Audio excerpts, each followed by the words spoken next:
Hello ළමයි, ඉතින් කොහොමද ඔයාලට? ඔන්න මම අද ඔයගොල්ලන්ට අරගෙන ආවේ කෑමක් නෙමෙයි, නමුත් ඔයාලට රස කෑමක් හදන්න අවශ්‍යම කරන දෙයක්. ඔයාලා ගෙදර අනිවාර්යයෙන්ම බිරියානි එහෙම හදනවා ඇතිනේ. ඉතින් මේ බිරියානි හදනකොට ඔයාලා පුරුදු වෙලා ඉන්නේ කඩෙන් බිරියානි මසාලා එක ගේන්න නම් ඔන්න ආයේ එහෙම කරන්න ඕනේ නැහැ. ඔයාලට පුළුවන් බිරියානි මසාලා එක මේ විදිහට ගෙදරදීම හදාගන්න. ඔයාලා සතියකට එකපාරක් වගේ බිරියානි හදනවා නම් සති 3කට සෑහෙන්න මෙතන අවශ්‍ය ද්‍රව්‍ය මම අරන් තියෙනවා. ඉතින් අපි බලමු මොනවද අපිට අවශ්‍ය වෙන්නේ කියලා. ඉතින් ඊට කලින් ඔයා තාම මම subscribe කරලා නැත්නම් subscribe කරලා එකතු වෙන්න අපි ඉක්මනටම බලමු අපිට මොනවද ඕන වෙන්නේ කියලා. මුලින්ම මම අරගෙන තියෙන වෙනසාලට ඉතින් එනසාල ඔයාට 10ක් වගේ අවශ්‍ය වෙනවා. එනසාල් ගන්නකොට කොළ පාටට හුරු හොඳ ඇට තෝරලා ගන්න. ඊළඟට කරාඹු නැටි ගන්න. කරාඹු නැටිත් ඔයාට තේ හැන්දක වගේ ප්‍රමාණයක් අවශ්‍ය වෙනවා. එනසාල් තේ හැන්දක්, කරාඹු නැටි තේ හැන්දක්. ඊළඟට අපිට සූදුරු සහ මහදුරු අවශ්‍ය වෙනවා.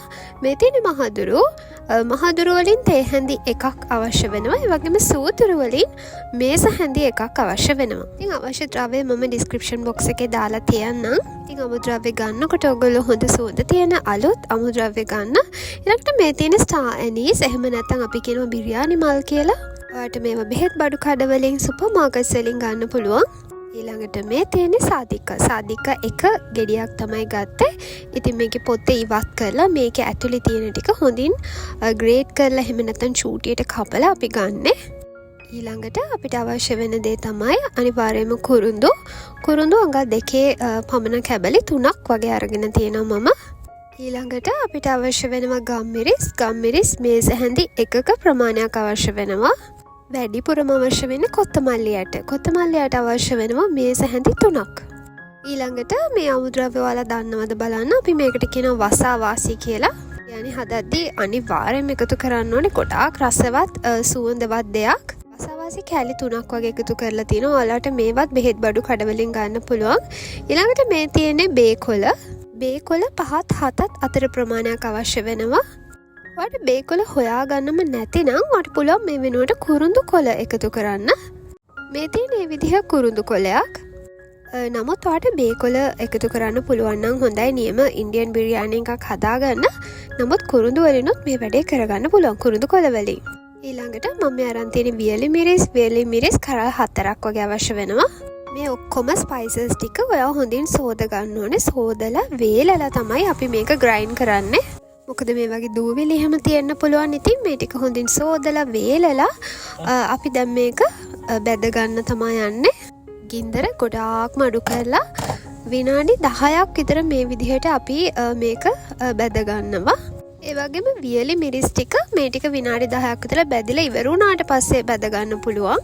මේ හැම එකකම තියෙන තෙත ගතිය නැති වෙලා අපිට මේවා පවුඩර් කරගන්න පුළුවන් විදිහට එන තත්ත්ව වෙනකල් අපි මේක චුට්ටක් බැද ගන්න ඕනේ. හොඳ සුවඳක් එනවා මේ හැම ස්පයිස් එකකින්ම. ඉතින් මම මේ මෙතෙන්දී එක ස්පයිස් එකක නමක් සඳහන් කරේ නැහැ. ඒක තමයි කළු කරදමුංගු. අපි දැන් ගත්තේ කොළ පාටේ වනේ. නමුත් ඔය පිටරටක ඉන්න කෙනෙක් නම් හරි ඔයාට ලංකාවේදී හොයාගන්න පුළුවන් නම් කළු කරදමුංගු කියලා જાතියක් තියෙනවා. ඉතින් ඒකෙන් අපි 3ක් වගේ එකතු කරන්න ඕනේ. එතකොට පුළුවන් නම් ඒකත් එකතු කරගන්න. දැන් අපි මේ ටික හොඳින් නිවෙන්න තියලා ග්‍රයින්ඩ් කරගන්න ඕනේ. මේ මම වියලි මිරිස් ටික බැද ගන්න විදිහ. දැන් මම මේ ටික ඔක්කොම ග්‍රයින්ඩ් කරගන්නවා. ග්‍රයින්ඩ් කරද්දී තප්පර 2කට ග්‍රයින්ඩ් එක ඕෆ් කර දාන්න. නැත්නම් පල්ස් කරනවා කිව්වහම ඔයාලට තේරෙනවා ඇති. එතකොට මේක ගොඩාක් හොඳින් පවුඩර් එකක් වගේ ගන්න පුළුවන්. ඊට පස්සේ ඔයා මේක ස්ට්‍රේන් කරන්න. ඒ කියන්නේ හලා ගන්න. ඊට පස්සේ නැවතත් ඉතුරු ටිකක් දාලා නැවතත් ග්‍රයින්ඩ් කරගන්න.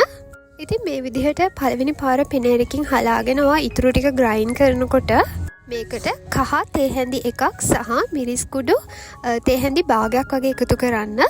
ඒ වගේම ඔයාට පුළුවන් නම් කාශ්මීර් chili powder කාශ්මීර් මිරිස් කුඩු පුළුවන් නම් එකතු කරගන්න අපේ මිරිස් කුඩු වෙනුවට.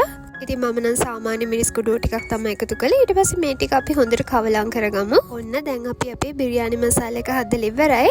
ඔයා බොහොම හොඳින් සෝදලා වේලලා ගත්ත බෝතලයකට මේක දාලා තියාගන්න. ඔයාට මාස 2ක් වුණත් මේක දාලා තියාගන්න පුළුවන්.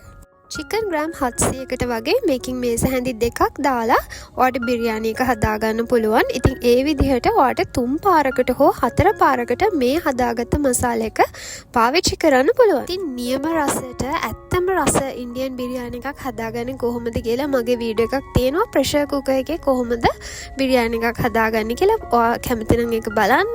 ඉතින් මම සාමාන්‍යයෙන් මාසෙකට එක පාරක් මේ විදිහට බිරියානි මසාලා එක හදලා තියාගන්නවා. ඉතින් බිරියානි වලට විතරක් නෙමෙයි මම සමහර වෙලාවට ඉන්දියන් ක්‍රමයට පරිප්පු හැම හදනකොටත් මම මේකෙන් චුට්ටක් භාවිතා කරනවා. ඉතින් මාරම සුවඳයි එහෙම කරලා අපි හදන කරි එක. ඉතින් ඔය ඉස්සරහටත් මේ වගේ කෑම රහස් දැනගන්න ආසයි නම් subscribe කරලා එකතු වෙන්න.